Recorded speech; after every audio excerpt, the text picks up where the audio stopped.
Hello. It's April.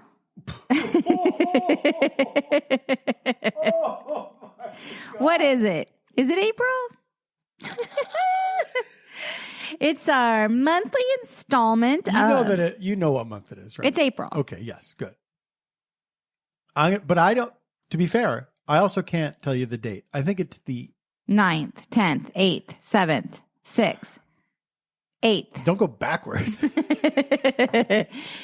it the 8th? It's our monthly. We're doing this thing now. We started it in the fall of 2021, doing a monthly installment of your favorite after dinner podcast Called Stay. I thought we were doing like a. Well, then it's like, Stay are we doing words or are we doing syllables? Stay F. Homekins. And my name is Paul F. Tompkins. He's a comedian. I'm Janie Tompkins. She's an actress. We're a married couple. Living in Los Angeles. And this is our monthly podcast. After dinner podcast, where we just shoot the shit, chew the fat. Shoot the fat and chew the shit. Now I don't want to chew the shit. We not only just ate dinner, but right before that, we just got out of the movies. We went to a movie. We took the risk. I wore a mask the whole movie. I wore a mask the whole movie too. Bad mask choice on my part. Yeah, I don't. Well, okay. Because it was the kind with the strap, with the double strap. What's so funny is I've been convinced every day this week that I've got COVID. Like every day this year. No, there have been a couple of days where I'm like, I know I don't have COVID. But like for sure this week I've been like, my skin, I got an itch on my knee, I have COVID. Right. Or like I tripped on my toe, I got COVID. Like, so I was kind of like, I don't know why I'm wearing this mask because I guess I'm wearing it to protect the other people in this movie theater. There were like maybe 10 or 12 other people in there. Yeah. Maybe 12. Not a packed house. I was actually surprised because we are, so we're in Los Angeles and today was a real scorcher. Yeah. Not good. Yeah. It was real hot. So it was like kind of like a no-brainer to be like, let's just go in the afternoon. Because it was hot. I mean, it's hot right now and the sun's going down. Yeah. Yeah. Yeah, let's go in. Yes. So, you want to share more? I do want to share more. And thank you for prompting me. Do you think that this is already an awkward and uninteresting, uninviting beginning to there's some weird rhythms happening? I don't feel that way. We only do it once a month, so we're out of the rhythm. You're feeling a little awkward. True. No, I'm asking. You're feeling a little awkward? Oh, there was a because it sounded like a yeah.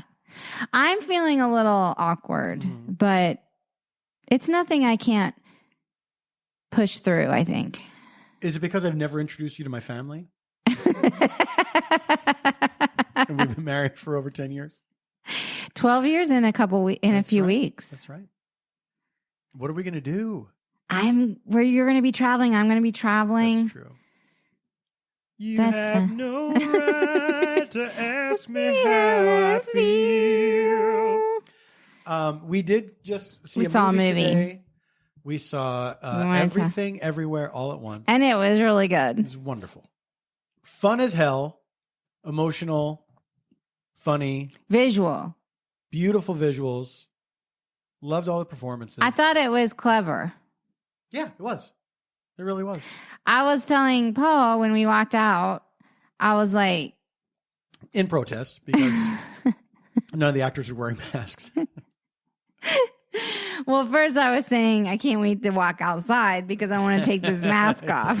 And secondly, I was like, I'd heard like the movie was good. And I'd seen a trailer. Yes, I had not seen a trailer. I'd only heard people raving about it, and I tried to avoid any details about it. Yes, I had only heard people raving about it. And then I was like, I think I would like it. The trailer was like, that's interesting. I don't know what it is. Yeah. Exactly. And then at first I was like, oh, I don't think I'm going to like this movie, but I think I'll be entertained enough to get through it. And then like it kind of turned it turned into like 17 movies. When it gets going, different movies. Yeah. And it's where I was like, oh, okay. Yeah. It's so much fun. I don't want to say too much about it because I don't want to spoil it for Don't say too much about it because I think that will take away from people experiencing it. Exactly. Other than I am glad we saw it in the theater, not just because of the air conditioning, but because it was visually rich and quick. I would say it was a sumptuous feast for the eyes. And I like that I had my phone put away and I wasn't, like all of that. Yeah. Like I liked that. Yeah. We've been watching a lot of stuff with subtitles lately, which is fun. I like that. Yeah. Personally. Oh, Pachinko? We're doing recommendations right now. Yeah, why did you start in with the Rex? Because that's a thing that we did. Because Pachinko is definitely going to be mine. Yeah. And now I feel like robbed of my Rex at the end. There might be some other thing that you liked that you could think of. But like I'm kind of like obsessed with Pachinko. Like I tweeted about it. I saw that you tweeted about it, and I thought, oh my God, she's obsessed. I'm like so obsessed with it. I have to call. It's Men in the White Coats time. So a lot's happened since the last time we've met here on the podcast. But now we're not going to do a recap of a month, are we? We're not going to dip back into the vaults to talk about topics. Guess I don't know. I was like, well, today there was like, I guess, should we talk about the Will Smith thing? At this, really? I don't At this point? But I did want to at least just say, like, I thought it was both something that was crazy to talk about for a while, and then when I was done, and it still was going. Yes, true. And I was like, wait a minute, I thought we all agreed as a collective society that news cycles are like maybe like 3 days. Like this thing, like it kept going to the point where I was like, what? I want to say I enjoyed talking about it for a full week. Yeah, I'm wondering, was it a full week for me? I'm wondering if it was a full week for me. Definitely like a good 4 days. When did we go out to dinner with Alice and Garrett? Was that a Thursday? Should I look it up? I think it was Thursday. Was it the Thursday of that Sunday? Yes. Okay. Then you know what? Not a full week then. I would say maybe that was the last day that I was really enjoying talking about it. Yes. I think by the time I got to like the point where like Chris Rock had performed like at his comedy concert. shout out to Che. Oh, Che Diaz. We're big fans in this household. Where he was like, I'm not going to talk about it. I will talk about it when I am able to talk. Like I'm still processing it. But also, like, to be fair, he mentioned like I had a whole hour, like I had a whole comedy concert. Yeah. Comedy concert, and that's what I want to do. Yeah. Then I was like, oh, okay. Like I have no, like to be fair, like so many people weighing in at this point, the fact that Chris Rock has not said anything is like, at some point you have to be like, we don't know what he feels or thinks yet. Yeah. Do you know what I did like and so that's like, we need to not deal with it anymore. Yeah. What I really liked about his response on stage when he said, you know, I can't talk about it yet. I don't want to talk about it until, you know, I've processed it and I can make it funny. Right. Like he has to run it through the washing machine. He wants to make it the Chris Rock just I'm going to talk about this thing that's very voyeuristically interesting to everybody, but I also want to make sure I have good jokes about it, which he should have thought about on Oscar night. there was like so much to unpack with it, but like also it was this huge cultural experience because there's not a lot of live TV things we watch together anymore. I was realizing. That's very true. You know? Do you know what I was trying to think of today with somebody was what is like the last thing that felt like a water cooler show in recent memory was Game of Thrones, where you felt like the majority of people, not everybody like in old 3-channel days, but the majority of people were watching that show and you know, commenting on it. I agree with that, but I will say that like award shows, sporting shows, like those happen like where you don't pause because you don't want to get ahead of the like there's so few of that now. Like that there is something kind of neat about that. Oh, absolutely, yeah. I do love that aspect of it, but I can't think of like a regular TV show that's like that right now. I don't think there's anything right now. I'm trying to think, is there anything right now? A Gilded Age, obviously. I'm so sick of talking about the Gilded Age. I will say that, like, because I was like into Sex in the City and just like that was happening.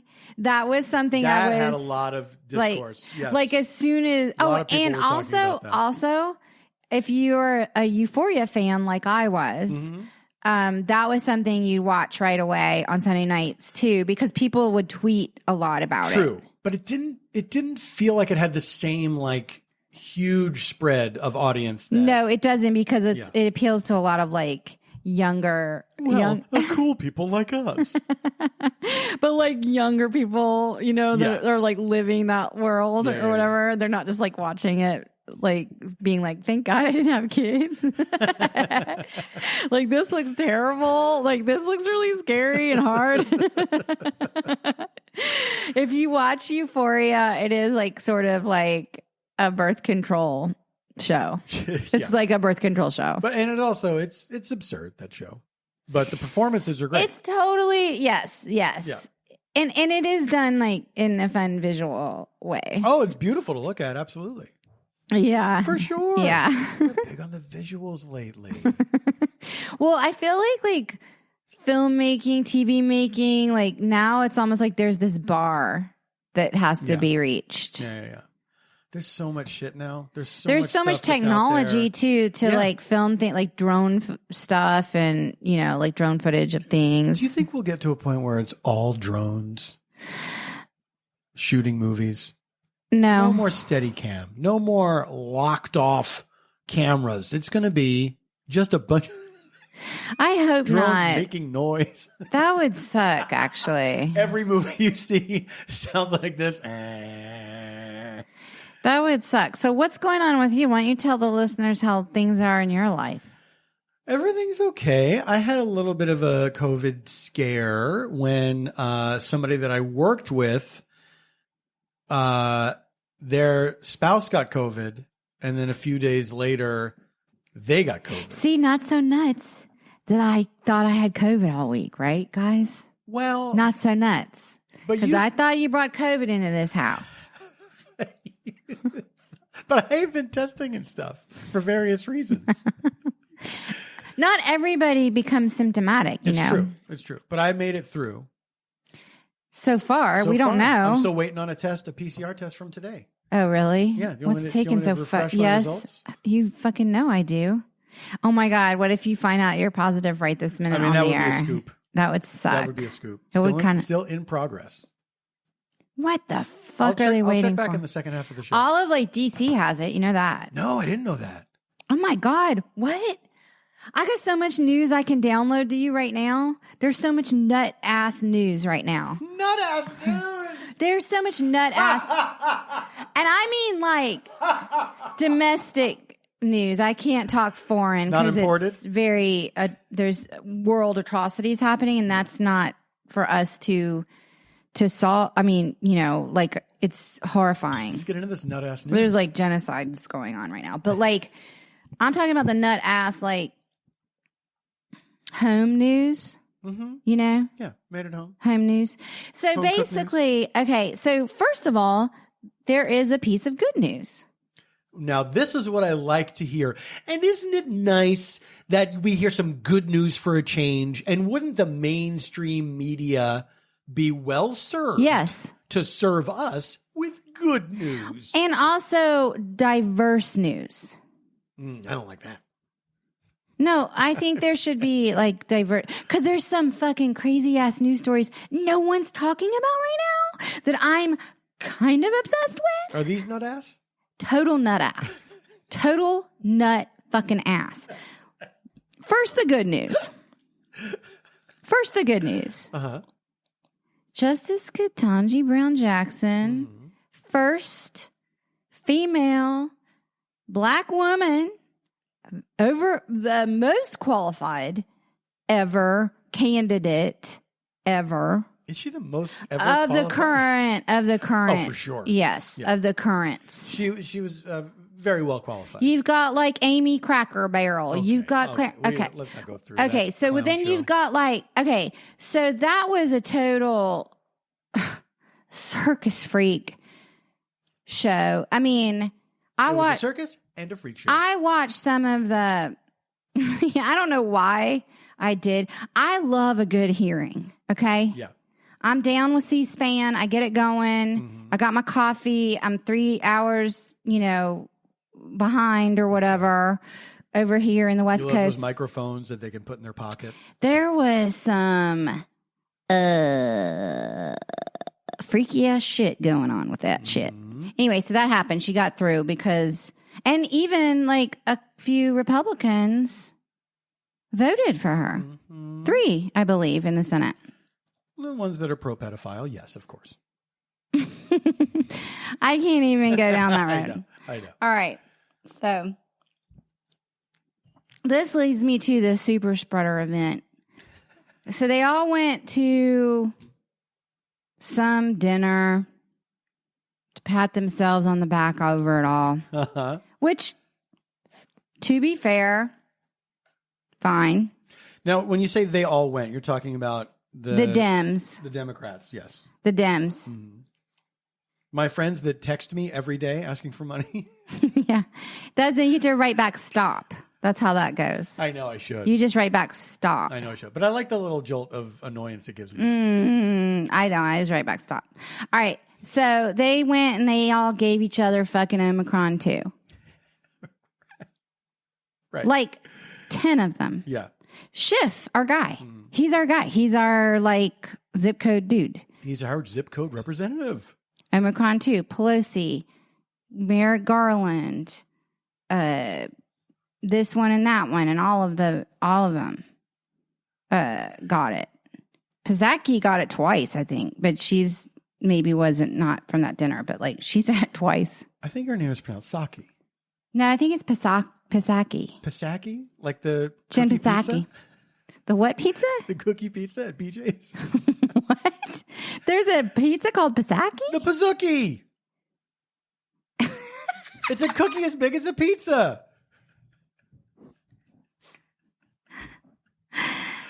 No. Why is it 500 degrees in here? I don't know. It really is hot. Do you remember we used to sit on one that chair side over and it was warmer and we were like, maybe if we move a chair over, it'll be cooler. I feel like I'm literally, okay.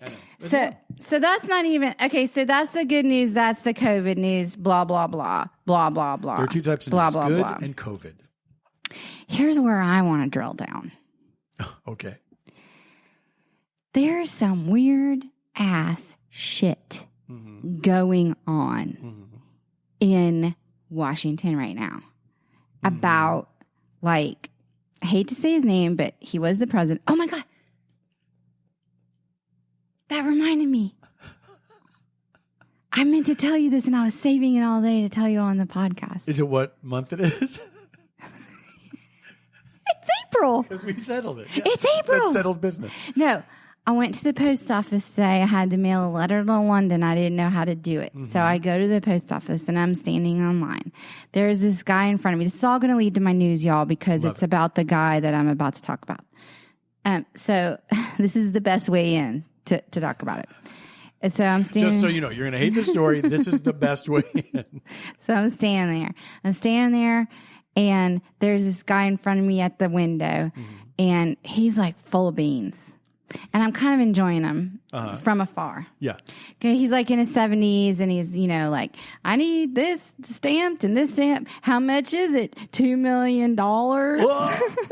You gotta love a guy like this. And he's just like yucking it up with the lady, and he's like, "Oh, it's only $1.37," and he's like, "Da da da da da," and I'm just like enjoying this.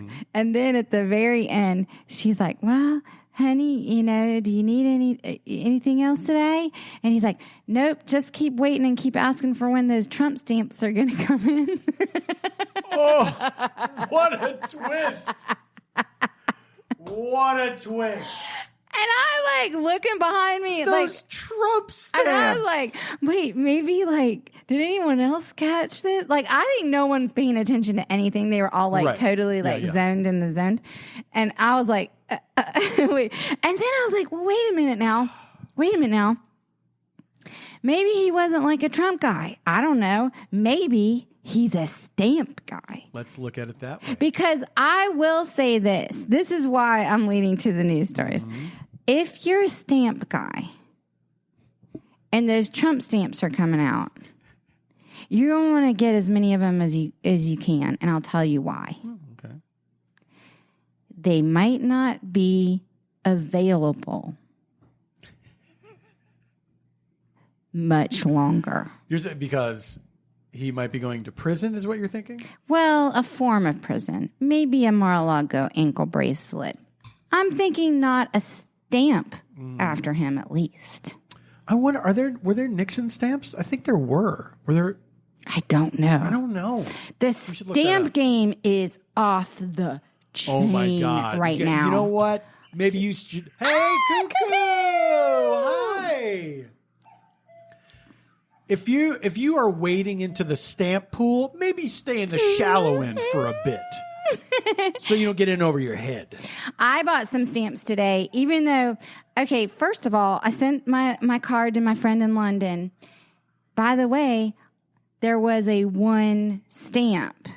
There was $1.30 stamp for just that thing. It should be, yes. And it was like a flower. And I was like, man, should I buy a sheet of those? But then I'm locked into sending more cards to London. And did you send it par avion? No, but it did say international. She did a stamp on the top that said international. Those are exciting, those envelopes with the red and blue. That was not mine. It just had the international ink stamp. Yeah. And then she put the big flower round stamp. I'm not trying to take away from your stamp, but I just was reminded of those envelopes. I bought some stamps today. I got the state and county fair. I should show them to you. They're in the car. I forgot to bring them in, but I will say this. It was a really hard decision because there were some coffee drink stamps. Coffee drink stamps? Yes. Espresso martini? No. Daytime. Too bad. Not weekend water. Weekday water. Work juice. That's your stuff. Right? Sure. So, but here's the thing. The coffee drink stamps were like the small square ones that come in the booklet. The state and county fair stamps, which were very artistically pleasing and colorful, was the big sheet of the oblong rectangle sized. Right. A little more drama. You know what I'm saying? Yeah. It just added just a little more drama to the letter. That sounds nice. I have a bunch of stamps. Really? Even though I very seldom mail things, and it makes me think I should find reasons to mail things.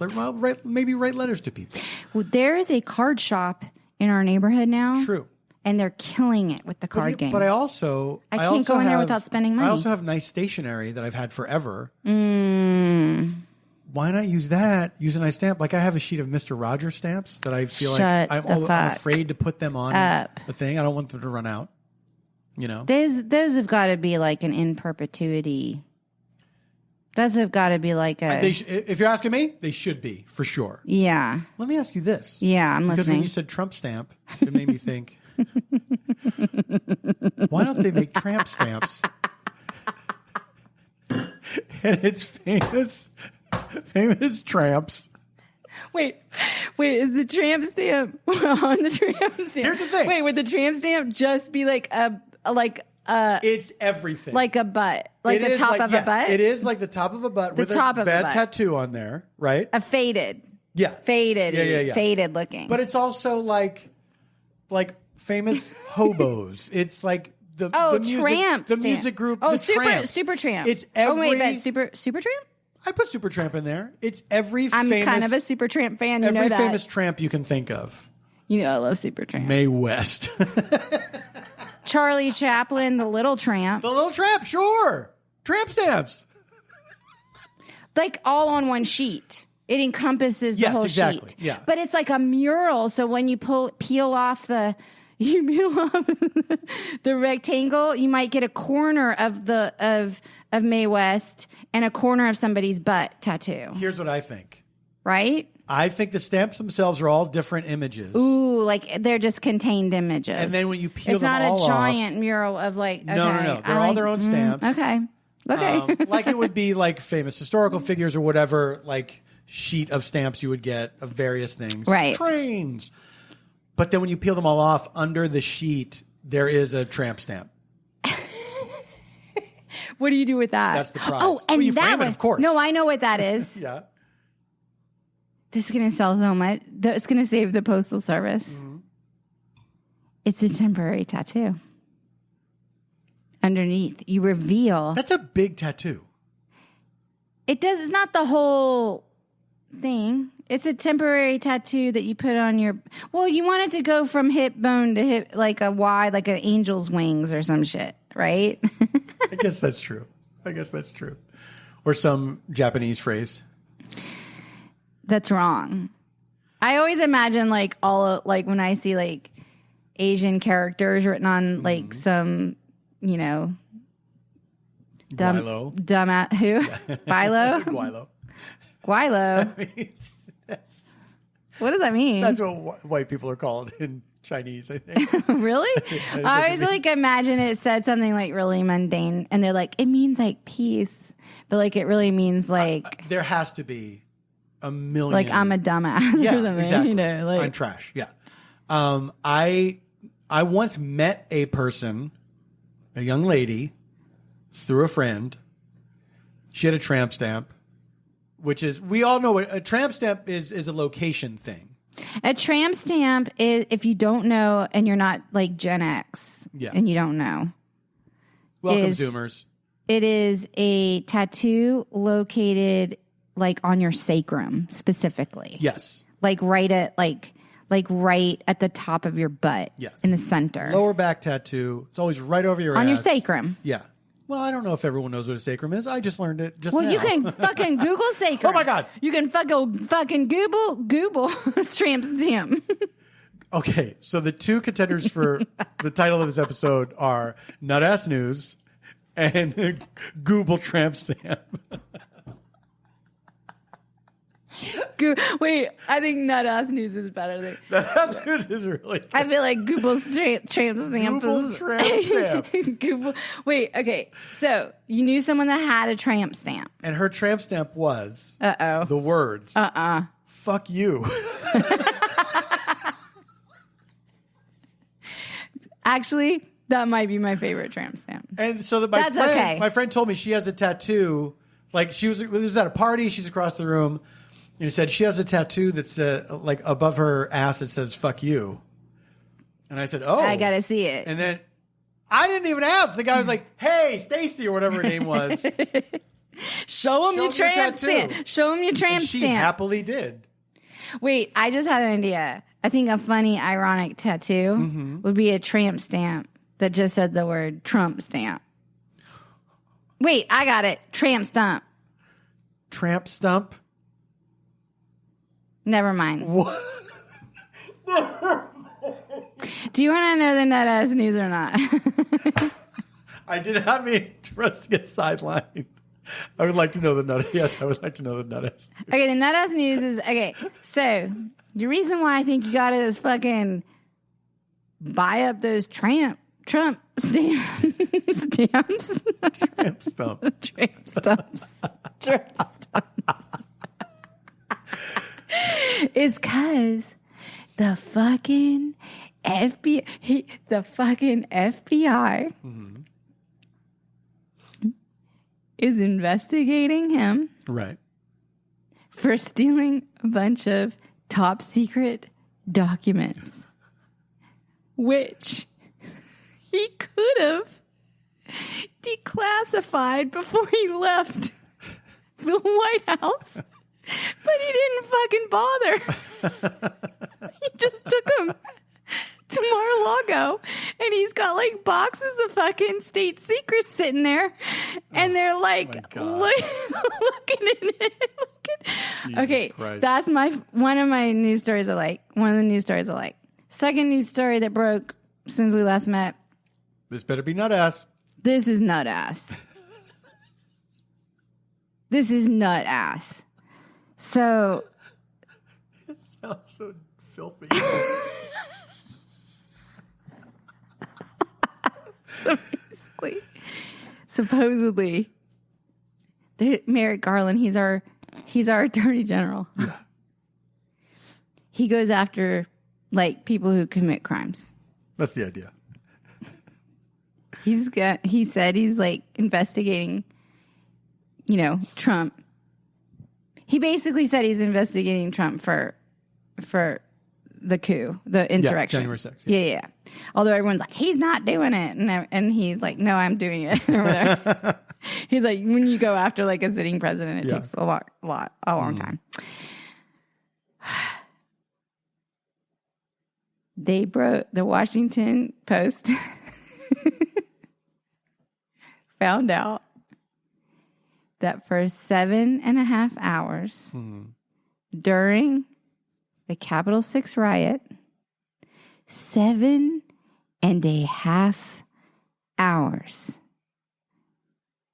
Trump was using like a burner phone, like Stringer Bell, like from The Wire. He stopped using all official. So apparently, like, I guess during Watergate, there was like a missing like 18 minutes. Yeah. Quaint. 7.5. I like that nut ass news. I like the FBI one. This is a different nut ass news. Let me say very quickly. Okay.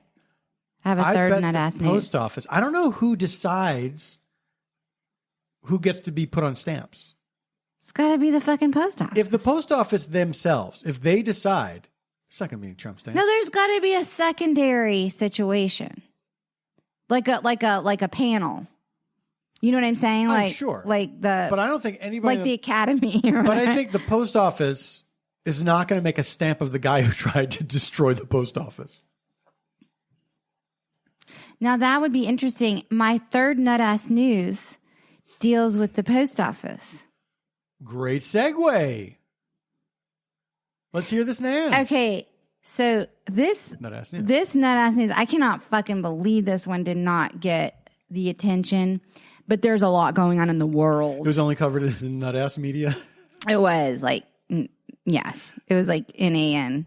You know, like how they like there's like OAN, NAN, the Nut Ass News Network. This is Nut Ass News Network, NAN. So okay, I almost had to read the article twice because I was like, what? Like I did not understand it. This one's fresh off the fucking presses. Like I was like reading it with like I had insomnia and I was like, what is this shit? Okay. 2 Secret Service agents. Mm-hmm. These are the people that are paid to take a bullet right. for various people. Yes, like higher up government officials. They're like loyal only to the job and not to people. Like they go into it because there's something, wrong with wrong. They want to die or something. Okay. Apparently, 2 Secret It's not funny. It's actually quite serious. Well, I'll be the judge of that. 2 Secret Service agents, one of which protects First Lady Dr. Jill Biden, have been being paid off with bribes by 2 randos, apparently that run an apartment building, and had been providing them with like free penthouse apartments and other gifts. In exchange for? Don't know. In exchange for what? Why would you pay off a Secret Service agent close to a president? Okay. Discovered only because, and this is the bananas part. This is where we get into the nut ass. This is the nut ass, the nuts. The nut aspect. And ass, the nuts. We're getting out to the nuts and ass. The nuts and ass, the nuts and ass, and the nuts ass bolts. Someone. Nuts ass bolts ass. So the two randos, paid by God knows whom. I'm thinking Russian. I don't know. What do I know? Right. I just read Twitter. Right. Perfect. They run this, I don't know, they're like running this apartment building. Someone in the apartment building assaulted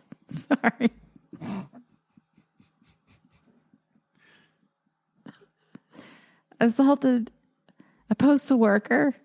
Sorry, it's not funny. It's horrible. Assaulted a postal worker. But the postal inspectors started questioning people in the building. This is where it gets nut ass because postal. So like the postal police, essentially. Thank you. And You're welcome. postal inspectors are sort of like this under the radar law enforcement where they like monitor crimes that involve the mail. So like, for example, I think like if I were to commit like wire fraud or something like that, right? Then maybe like postal inspectors would become involved, but they are definitely law enforcement. So they started questioning the people in this building and found out that these Secret Service agents, one of which who protects First Lady Dr. Jill Biden, was compromised. Right. So how, what? I mean, what? That's nut ass. I hope we found. What do you think about all of that? I mean, that's like if I made that up in a show, if I made that up in a series, you would think that's not real, right? Yeah. What did you think of that? What do you think of that? I mean, I will gladly concede that is nut ass. Okay. Thank you for agreeing. I think it will be very interesting to see what they were exchanging for these amenities. But it also makes me wonder, is there like a postal inspector Columbo, like a guy or gal who's like a really good investigator, detective? Yeah. Because that would be like a Bosch. Yeah, like a Bosch. Like a postal inspector. Yeah. Like a postal inspector Bosch. And that should be a show. You know what? You should be that. You should play. I wasn't fishing, but I like what I caught. Wait, we should cut this out of the podcast because I feel like this is like $1 million idea. Well, look, we should keep it on the podcast because this is proof that it was our idea. Let's take a break. Oh, we've got some sponsors. Feels, whoa, feels. It's a better way to feel better. Oh, you gotta love the symmetry. Feels premium CBD will keep your head clear and help you feel your best. CBD has been proven to greatly reduce anxiety, pain, and sleeplessness. And if you didn't know, now you know. Navigating the world of CBD can be complicated. At Feels, they look to make the process, Canadians, as simple as possible so you can start feeling better sooner. Are you new to CBD? Welcome! Feels offers a free CBD hotline to help guide you through the discovery process. Canada. No CBD is right for you? Feels hassle-free membership program is guaranteed to help you feel your best month after month or your money back. Folks, it's that simple. Shipped direct to your doorstep in only a few days, Feels is the new, natural, healthy, better way to feel better. Feels is great. We have it here in the home. I've taken it to reduce stress and anxiety, and guess what? It works. I didn't think that it would, but it actually did. I had a very stressful day one time recently. Said, you know what? Maybe I'll take a Feels. I did it, and it helped because guess what? Things got worse that day, but I remained cool as a cucumber. Thank you, Feels. Thank you, Feels. Feels has an offer for you via us. Join the Feels community to get Feels delivered to your door every month. You'll save money on every order, and you can pause or cancel at any time. Feels works naturally to help you feel better. There's no hangover or addiction. And if you're new to CBD, Feels offers a free CBD hotline to help guide your personal experience. I said that before, and I said it again. Repeat this offer at least 3 times. Not you. That's a command to me. Become a member at Feels and get 50% off your first order with our code HOMEKINS. Become a member and get 50% off your first Feels order with our code HOMEKINS. I got to say it one more time. Become a member and get 50% off your first order with our code HOMEKINS. At Feels, that's FEALS.com. Thank you, Feels. Thank you, Feels. Hi, listeners. I want to tell you about the #1 meal kit for eating well. That is Green Chef. Green Chef offers 24 always changing recipes to choose from every week so you never get bored. It is a CCOF certified meal company. Green Chef makes eating well easy with plans to fit every lifestyle, whether you're keto, paleo, vegan, veg, gluten-free, or just looking to eat more balanced meals, which is the one I like. I do balanced meals when I do Green Chef. They offer a range of recipes to suit your preferences. Green Chef makes cooking easy. So like say you're not like a natural chef or you're just trying to get, your bearings in the kitchen and like learn your way around the kitchen. Green Chef is a great way to introduce you to the world of preparing your own meals. They make things easy so you can spend less time stressing, more time enjoying delicious home-cooked meals. And with Green Chef, you get organic ingredients and sustainably sourced produce so you can feel great about what you're eating and how it got to your table. So personally, I love using Green Chef because I do like to cook already, but there are some nights I would like to take a little bit of a mental break and have the meal planning done for me. Was doing a commercial. Did you hear me? So go to greenchef.com/homekins130. That's greenchef.com/homekins130 and use code homekins130 to get $130 off plus free shipping. That's greenchef.com/homekins130. If you're curious about trying meal kits and you haven't tried it before, now is the time because you get this great offer as our listeners. And I have made many Green Chef meals myself. And I have to say, they've all been delicious. Thank you, Green Chef. We're back. Paul's giving me the business. Yeah, that's what I do. That's why I'm a businessman. So why are you giving me the business? We give the business to each other. It's fun. It's one of the things we do. If people are a little sensitive to our energy tonight, I have to say there's something that happens when there's like a heat wave. True. Like I get a little out of sorts. It's like the Twilight Zone. where the Earth is moving closer to the sun, and everybody's just miserable. Which we're living in. By the way, there's like some nut ass news about climate change. Don't want to get into that one. And it turns out at the end, yeah, this is a big spoiler. Oh, really? This woman has a fever, and she's having a fever dream. That's a cheat. Because the Earth is actually moving further away from the sun, and everybody's freezing. Neither choice sounds great. They're not.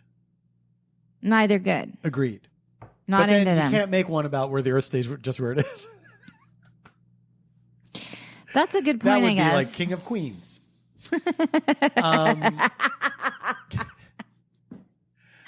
I got to work. By the way, I got to work on. I'm listening. I worked on a Showbiz Corner. Showbiz Corner. I'm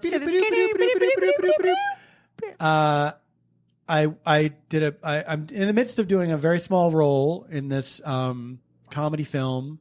There are no small roles, darling. No, this is pretty small. It's a big cast. Yeah, it is a big cast. So this is like a little cameo kind of thing if I were famous. But it was a lot of fun, but I got to work with a dog. My character has a dog. It's on a Zoom call, and he's showing everybody the dog. And so this wonderful... The bulldog that's on the skateboard? Not the bulldog that's on the skateboard. Fuck. Really? This is a rescue dog. He looked Jack Russell Terrier-y. Clearly a lot of terrier in there. Well, there was terrier, not He's got Jack. that wiry hair. Yeah. He was cute. But bigger than I expected. You showed me some pictures. Her name is Harper. Oh. She was wonderful.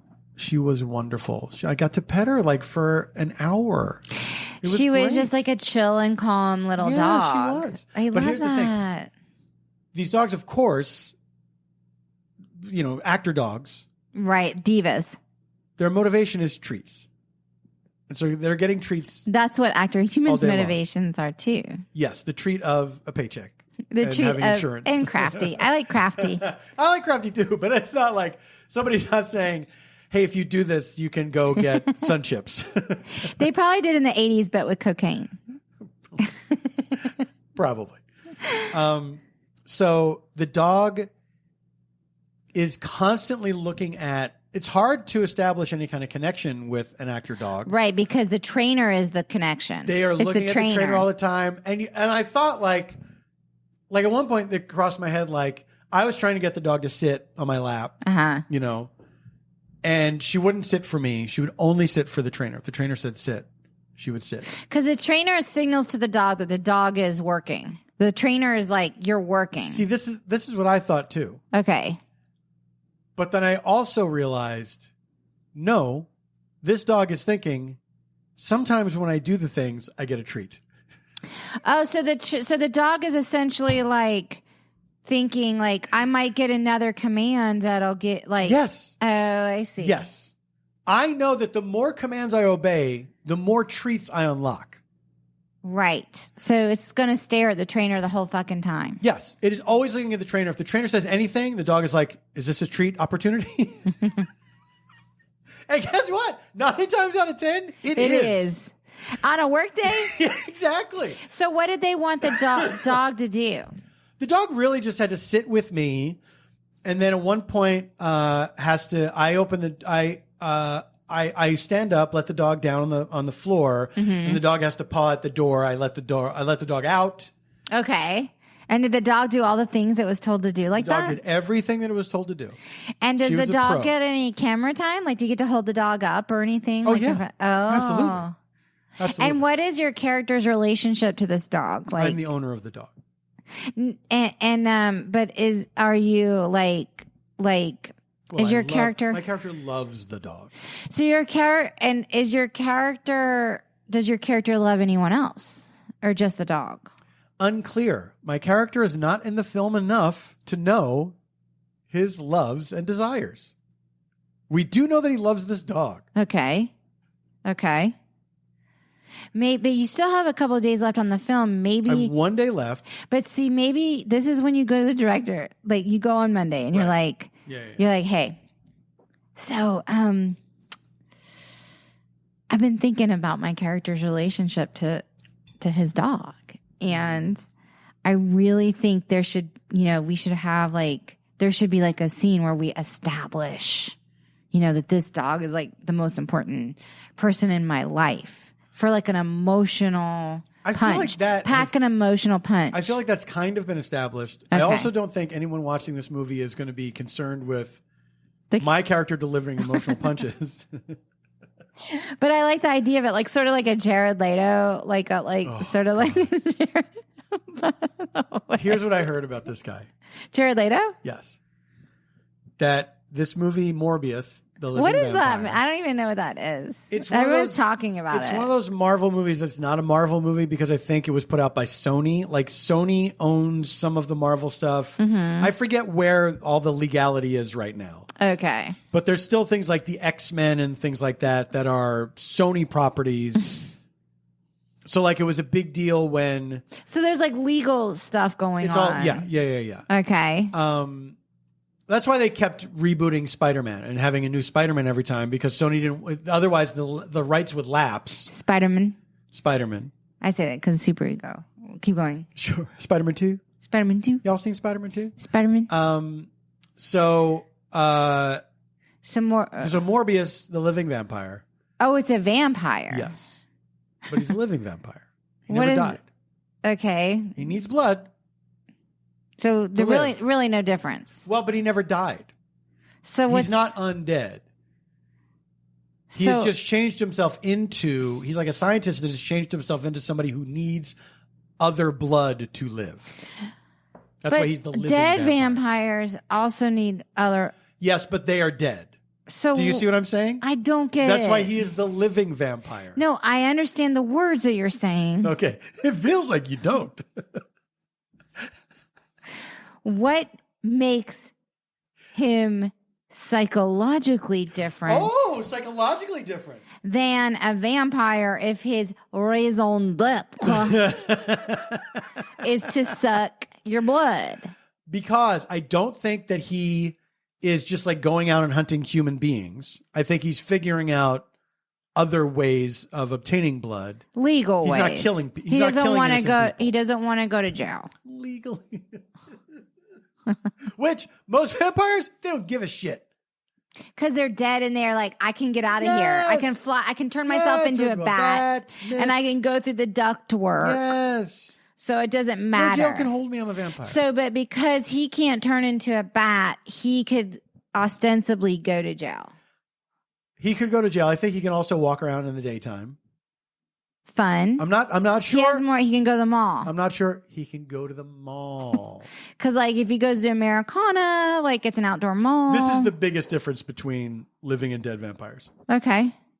Whether or not they can go to the mall. Let me ask you this question. Yeah. Dead vampires live forever and have more powers. Yeah. The bat. Right. Morphing. Why not just skip a few steps, go straight to the better vampire existence? Kill yourself. If I'm Morbius and I'm like, dude, when I'm dead, I can turn into bats. It's going to be great. But when I'm alive, I have to do this legally. I guess I don't know what vampires are in the world of Morbius the Living Vampire. I also don't know much about Morbius the Living Vampire. Sure. And I was not prepared to give information on him today. Well, the information I have is behind the scenes. Well, I'm all ears for that. I did not mean for sure. This can of Morbius worms. So I'm listening. Apparently this character, Dr. Michael Morbius, he has been in great pain, physical pain all his life. This is one of the reasons, this is the main reason, I guess, he creates whatever serum or whatever he gives himself that turns him into the living vampire. Right? Wait, he made himself the vampire? He made himself into the living vampire, yes. Because of chronic pain? Yes. He was experimenting. Wow. This is a lot. So because the character was in chronic pain, Jared Leto would move very slowly, including when the cameras were not rolling, and and he had to go to the bathroom. Mm-hmm. And he would walk slowly Mm-hmm. to the bathroom. So slowly that they were like, this is actually eating up time on the film. Uh-huh. And so they had to reach a compromise with him where they would push him in a wheelchair. Wait, what? Yeah. Why didn't they just have him pee in a cup? I can't imagine how painful that would be. If you were Dr. Michael Morbius. I don't think it would be painful. Like, if you're like, what okay, if your gnarled hands can't hold your penis properly? All right, You're spraying all over the place. I would be like, okay, pretend I'm directing. Pretend you're Jared Leto. Pretend I'm your director. I have to go to the men's room. Guys, Please, you must allow me 45 minutes there and back. All right, we need to take a 51-1 or whatever. What are they called? 51. 10-100? 10-100. Jared's going 10-100, but it'll take 45 minutes. Guys, over. We got to take a 10 walkie-talkie noise. Another 10-100. Jared, go 10-100. But we're losing light, so okay. And they're like, the sun will have set by the time he gets back. We'll need a wheelchair again to get him there and back. And I'm like, okay, just give me a moment with Mr. Leto. Hi, I'm Jer Bear. Please call me Dr. Eminem. I'll allow it. Yeah. I'm in great pain. So we're losing light. Oh, light. Losing light. What does that mean So to a vampire? it means, well, you're a living vampire, so it means nothing. You got me. I mean, you did go like you fell for my trap. We talked about your backstory. You went to Americana. What is this backstory? Okay, so here's the deal. So I've got this like empty Big Gulp cup. Big gulp. Yeah. So I would love a big gulp of blood right now. Here's yes, of course. Oh, that's making me want to go to the bathroom. Eminem. Here's what I propose. I just piss in the cup. I read an ancient text. What? Tell me more about the ancient text. I had a PA. I sent them to the Vatican for some research. Is this the tale of Biggest Gulpus? Yes. And so apparently living vampires, I mean, they had to wear gloves like to handle this text. Couldn't even take a screen cap with an iPhone because it was got to go speed it up. Okay. So living vampires, they urinated and made water Thanks for cleaning it up. And in the nearest largest empty vessel, turns out that Big Gulp sitting right there by camera too. And it just for authenticity's sake. For authenticity's sake, if you could just alleviate into the Big Gulp. Alleviate into the Big Gulp. Because I'm going for authenticity here. Okay, I'm Jared Leto now. Yeah. I don't want people to see my dick. So can you please let me hobble to the men's room? Jer Bear. Here's the deal. No. If we're not up in that was the blow to the seat. That was the blow to the seat. Dude. All right. So, okay. Well, that's fascinating. It's fascinating. I mean, I know we talked about this with Jeremy Strong and everything, but did we talk about it? We didn't talk about it. I don't know if we talked about it on mic, but we did talk about it personally. Uh-huh. About sort of like strange, like sort of people that actors that get extreme with things like that, where it's sort of it carries off camera. I think like here's what I believe personally.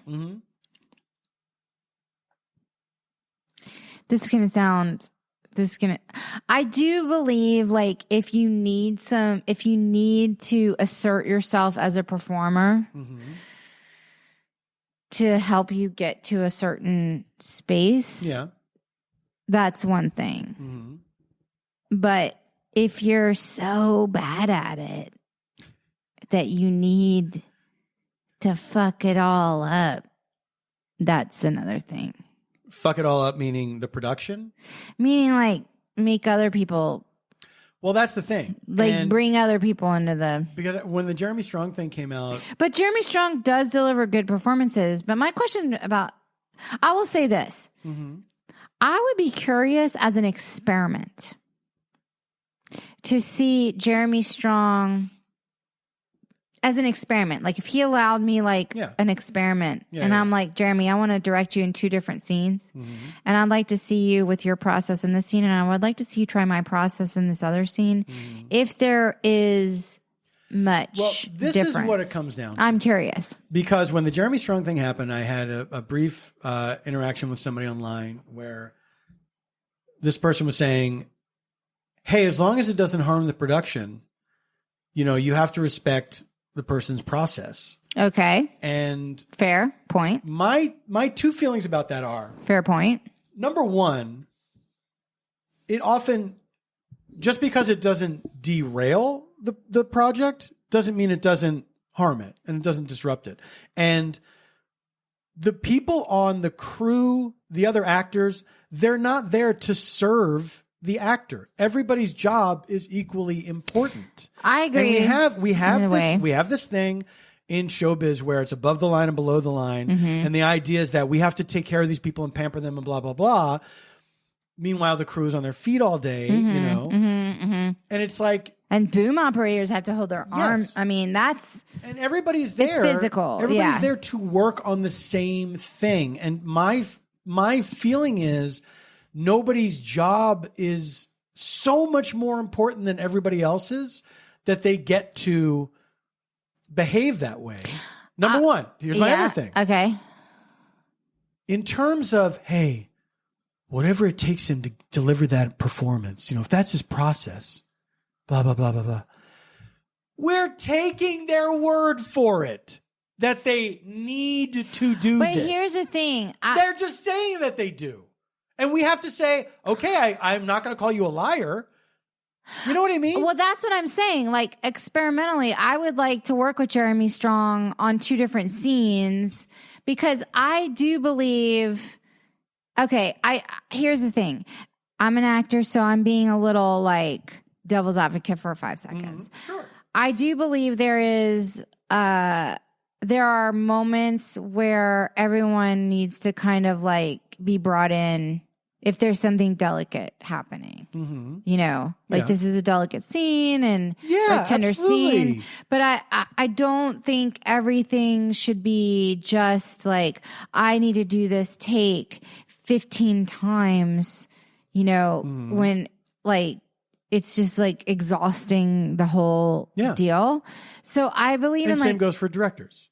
Like I think there's Kubrick a balance. Doing 50 fucking takes of whatever, It's so this is so tender because like I am such a Kubrick fan, but I say this is so tender. Tender because breaking up with me. No, because I love Kubrick's work and like there's a part of me as a fucking hardcore actor that wants to be a little abused on us. Like I would like I could see myself being like, I want Kubrick to tell me I want him to like destroy my ego and like takes like 33. Right. To where it's like, oh my gosh, like who was that on the screen? If everyone's in agreement, like there's a consent thing, there's a consensual thing. And on a set, you're right. There are like the below the line and they're not involved in the consensual conversation a lot of the times. But it's up to the director really to set that tone, isn't it? Well, it is, but a lot of times directors are not the people. A lot of times directors are not they can't be in charge of somebody's process. You know what I mean? The thing about process though that like bothered, like I just started the method, like by the way, I just started reading the method, this new book that came out. But I'm only in like, I'm still in Russia. So I haven't like gotten to whatever, right. But like, I think there's a line that you cross where you're like, hey, I may need some space or I need some time or I need some silence or I need this or that. But then there's like, I'm directing this and I want everyone else to not speak to me, like to be scared of me or whatever. Yeah. Like that's, I don't know. I mean, I don't know. I'm like being weird about it because I have like mixed emotions. I have mixed emotions about it. Which I understand. But for me, I think it finally came down to the ends justify the means is always a very shaky argument for anything. I totally agree with that. I totally agree with that. And like, like a lot of British actors I respect, like they would find that very, like they're all like, what you do is you have technique so that you can layer it on top of instinct. So that you're not reliant only on instinct and you're not reliant on this special magic sauce or this special like lightning in a bottle stuff. Like you have to have the other side of it as well, because it's not always going to be a conducive environment to allow you to explore. Because of there are other things going on. And most of the work takes place before you get to set, before you're on camera. It's like you craft the character, you know what you're going to do, because as you say, when you do get to set, you don't necessarily know what it's going to look like. You don't know how it's going to be. You shouldn't know what it looks like. You shouldn't know. It's like, you don't want to know. You want to be kind of like, if you're imagining how the scene is going to play out, then you're not doing the work. The work is allowing for all of the information to inform it. And for you to be flexible. But like, I don't know. But not forcing other people to be flexible to cater to you.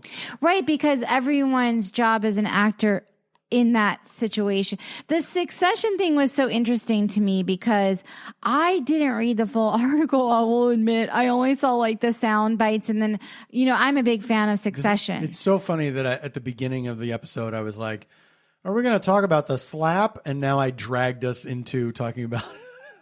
Well, it's old enough now. I mean, it's old enough. It's old enough now. But it's an ongoing thing because there's always going to be somebody like that. Well, the Jared Leto. Yeah. I don't know. I don't know. Like, there's something about like white, straight male actors. I don't like saying this because I really don't. I'm actually trying to make a very conscious effort in this stage of my life, in this stage of where we are as a culture, to not be so like compartmentalized about society and monolithic about certain, but as an actor, like I've seen it, but I know a lot of white male straight actors that are not this way. Well, here's the thing. That are not this way. It's very easy to say it's not all straight white male actors, but when it is somebody that's doing it, it's a straight white male actor. It feels like it's more that than not. I'm hard pressed to think of another example of somebody that does that. Well, there's definitely been like some female divas out there. Like but then they get punished for it though. Well, we're punishing the white dudes for it. We're saying like it's annoying and boring. But that's it. But it's somebody like Deborah Winger or whatever, who's like the tiniest bit difficult or assertive or whatever. You know what I mean? Then it's like, oh, don't work with her. But because like Jared Leto can get a movie or made. Like Sean, what's her name? Sean Young. Yeah. She got like a reputation, didn't she? I thought. Did she? Yeah, she did. I don't know what her deal was. I don't know much about her. She's somebody that got like sidelined by Hollywood. Yes. Yeah. For something. I don't know what. She wanted to play Catwoman in the Batman movie. The next the sequel to Batman that Tim Burton was making. Okay. And she like, if memory serves, she like conned her way onto the studio lot. Probably not that hard because she was a well-known pre 9/11. Yeah. You really could get on almost any lot. In a Catwoman costume, like showed up. Okay. Campaigning, like doing a stunt to campaign to get this role.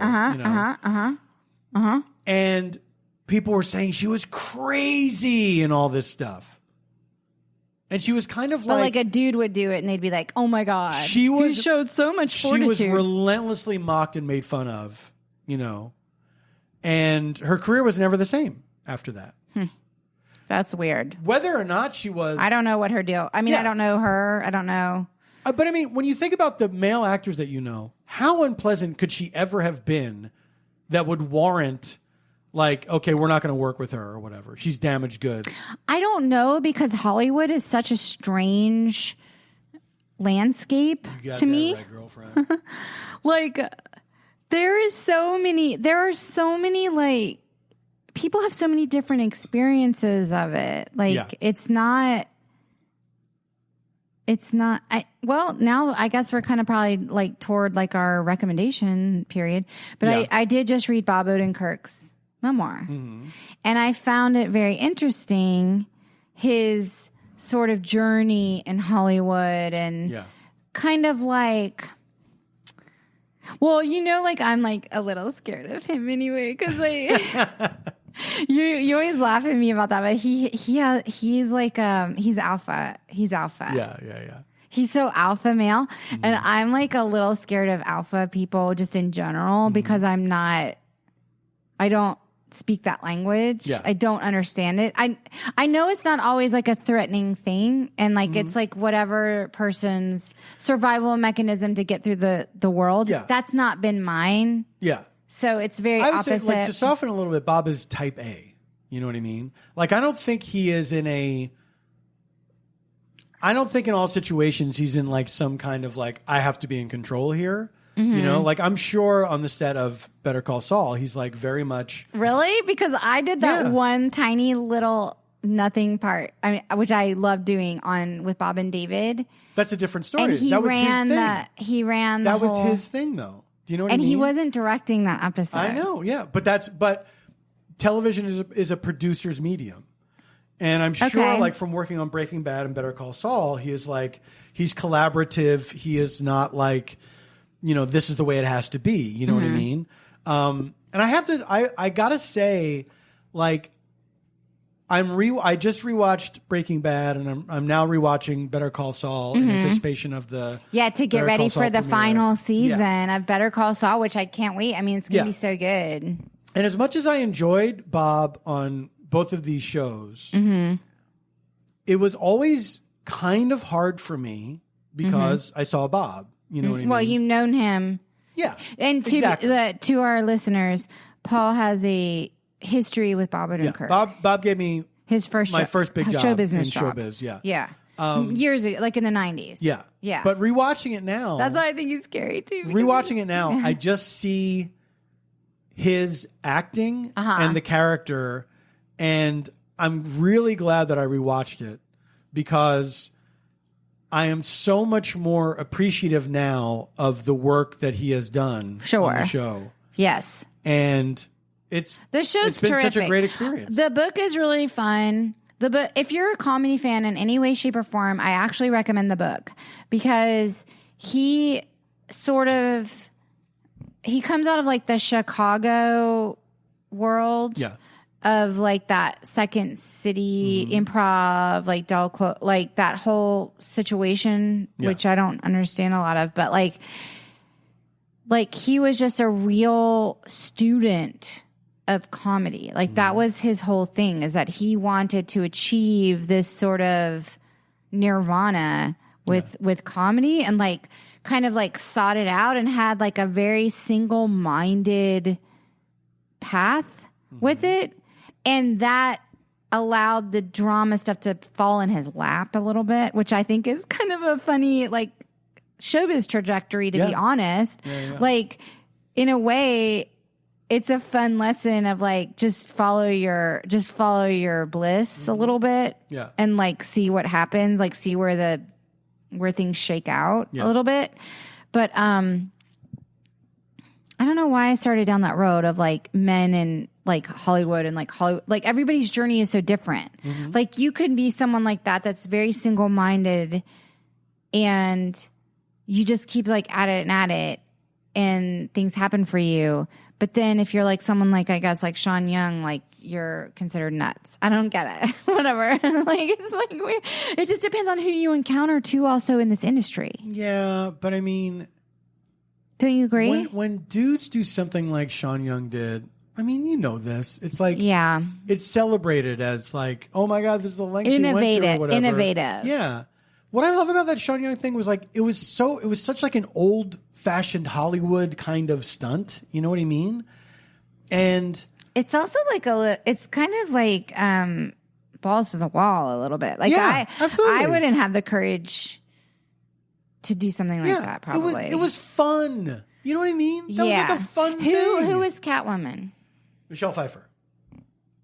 Was it always going to be Michelle Pfeiffer? I don't know if it was always going to be Michelle Pfeiffer. I don't know. I mean, these things always have like a history of people that turned it down and, you know, whatever. But I know that Sean Young got in there really early, you know, really wanted that part. And who was directing it again? Tim Burton. And is Tim Burton, I don't know a lot about Tim Burton. Nor do I. But he's a very well respected director. Like he's like someone major, right? He doesn't have a bad. He's had his ups and downs. At that point, he was. But he doesn't have a bad reputation. I don't think so. He does. Like, do you mean like as a person? Yes. As a person, I don't know. Double cuckoo. All the way. What does this mean? What? Oh, that man passed away. I know, the double rainbow guy. He lived a good life. There was actually a nice write up about him. Was there? Because he was meaningful to me. Like Double Rainbow was an early internet viral thing that I adopted. That was like I was very into it. Yeah. All right. But like we think Tim Burton is like an okay dude. I guess. So was he mortally offended by Sean Young dressing? I need to know more. I don't know. I don't know. It just seemed like everybody sort of got on the same page of like, we think this is crazy and, you know.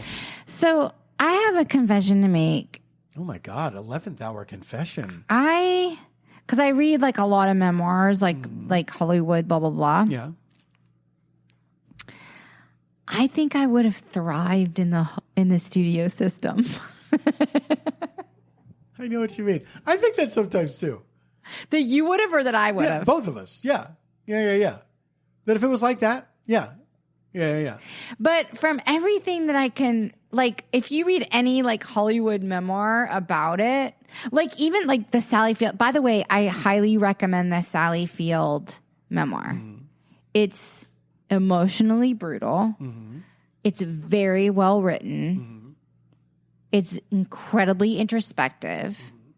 But her career span, I mean, she had like a studio, like early.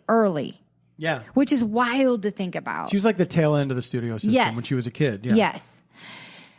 What I just feel like that sort of like bread and butter journeyman, like being part of like a cog in a wheel. Like but apparently like it sucked.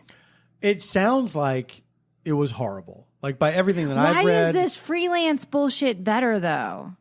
Well, that's the thing. Because I get like the week to week, and there's free classes. All right, keep talking. It sounded bad, right? It's not that. I guess there's a lot of things that are still the same as the way they used to do that. There's not though, because it's not because you could be under contract.